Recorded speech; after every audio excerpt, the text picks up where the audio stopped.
Good day, this is Dr. Nick coming to you from the Comedy Club at Melrose Arc, Johannesburg, Egoli, the city of gold.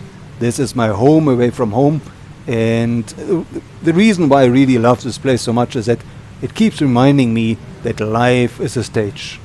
Life is a stage, and we are supposed to perform, you are supposed to perform at your best. And remember, you don't perform for yourself, you always perform for an audience. And you have to perform at your best, you have to understand your audience, you have to connect with your audience, you have to connect deeply with your audience, and you have to move your audience, you have to make them laugh, you have to touch them emotionally. And this is what life is all about.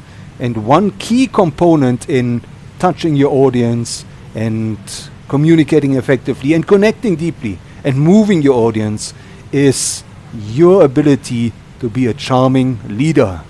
Now, we discussed charm last time, and we looked at the origins of charm from the Greek word charisma. As you know, the ancient Greeks believed that charisma was favor freely given. That was a gift of grace. It was almost a divine quality, and it was exhibited by the goddess Charis, the goddess of grace.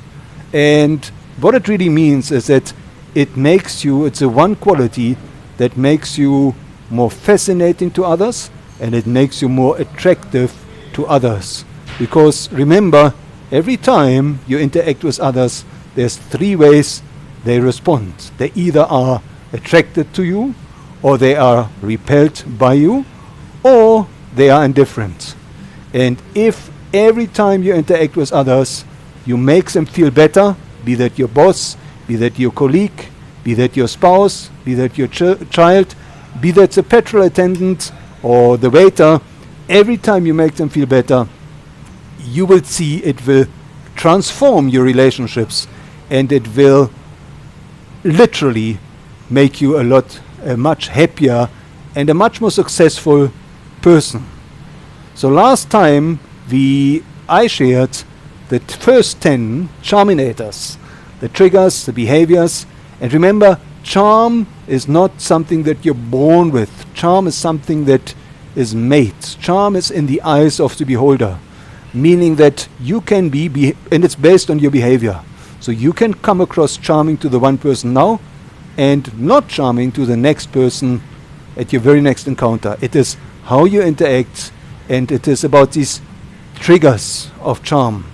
These are social skills. They can be learned, they can be mastered, and you need to watch out for them. You need to observe them, you need to practice them. So the first charminator today is that you, a charming leader, does not take life too serious, and you certainly do not take yourself too seriously, which means you exhibit this self-deprecating honor. You demonstrate to others that you are not superior. You do not see yourself superior. In fact, you see yourself equal to others. And this is really the hallmark of humility. The second charminator is that you do not criticize others. In fact, you go out of your way to praise others. Now, this is really important at work. It's really important in your relationships, and especially important in your romantic relationships. Because when you speak about your former partner or about a former partner, you should never ever criticize. It will destroy your credibility, and it will demonstrate a weakness. So always look for what is good in others, look for the champion, what you can praise about others, even if they are a politician or somebody maybe with a bad reputation. Look for the good rather than the bad. The third charminator for today is you have to make a solid first impression. Now, it takes 2 seconds for somebody to form a first impression, many times a lasting impression about yourself. So when you meet somebody, when you come across somebody on the street, when you bump into somebody at the gym, how can you make a great first impression? And the only way to do that is to work on your inner state, on your inner being, And to make sure that you harbor good, positive thoughts, because your face and your eyes always betray your inner world. And if your inner world is about doubt, if your inner world is about worries, it will come across. Just when you go out next time, look at the faces of other people. Are they consumed in negative thoughts, or are they portraying positive ones? And remember, in life always and in business, the one with the highest energy wins. So you want to have that high energy, you want to come across as a person of high and positive energy to make a great first impression. The fourth charminator is something that people observe. It's something that people, and remember, the human being has got this radar of observation. People look out for the little things, your little gestures, the stuff you do when nobody is watching, and when you do not expect a return on your investment. And that's why these random acts of kindness, when you exhibit a random act of kindness where you wouldn't have to, this shows your true character. So, for example, do you give way to an elderly person? Do you hold open the door for a lady? Do you greet the receptionist? Do you inquire about other people's well-beings? These little gestures that take maybe a few seconds demonstrate your true character and allow people to see the real you. The fifth charminator is all about being composed in difficult situations. Now, when you face a difficult situation, how do you react? And I'll never forget in one of my past relationships, about a month into the relationship, it was in the evening, I received a call from the neighbor complaining about something at home, and it was upsetting, and I reacted a little bit harsh, in that I allowed my emotion of anger to come out. And in fact, it was my partner then that said, "I've seen you angry for the first time." So what people look for, they want to know, are you composed in difficult situations? Can you handle difficult situations? And again, it's about your real character. And if you're composed, it shows you are grounded.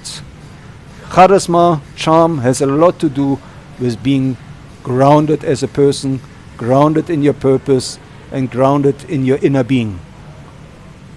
Then the seventh charminator is the one word that is most important to everybody, and that is your name, my name, their name.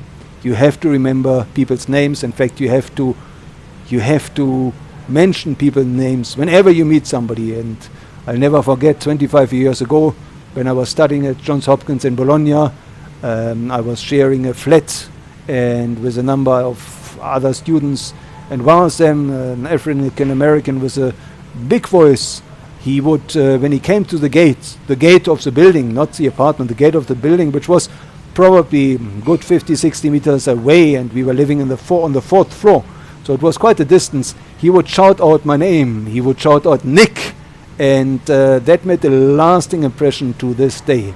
So when you speak to people, do you literally shout out their name? The eighth charminator is that you do not brood over failures. Now, we all have failures in our lives. We all have failures in our business. It's important that you own up to your failures, and it's important that you communicate your failures. But what is most important is that you derive lessons. People want to know, what did you learn from your failures? If you brood over failures, if you keep telling, and I'm sure you've seen that before, there are some people that keep telling their failures over and over again, and it just communicates that you haven't gotten over it, you haven't learned the lesson, and it certainly does not make you more attractive at all. The ninth charminator is, you have to be decisive. You have to be decisive in your communication, in your interaction with others. So whether that is when you go to a restaurant, you do not spend hours deliberating about the menu. When people ask you where to meet, you have clarity where you want to meet. And one of my great mentors, possibly my greatest mentor, he keeps saying that the one thing that repels him the most is indecisiveness. And last but not least, the 10th charminator is that you always search for agreement rather than contradiction. Now remember, we all have our own opinions. We are all at times married to our own opinions. Many times what we do, we listen without understanding. So we just listen for a way to butt in, contradict the other person, and make our own point, and sort of win an argument that was not even supposed to be an argument. So whenever you disagree with somebody, please do acknowledge their point of view, try to understand where they come from, and try to get an agreement about one element of the discussion before you move on. So I urge you to consider these other 10 charminators. In fact, I'm putting together a scorecard that will, an online scorecard that will enable you to establish how much of a charming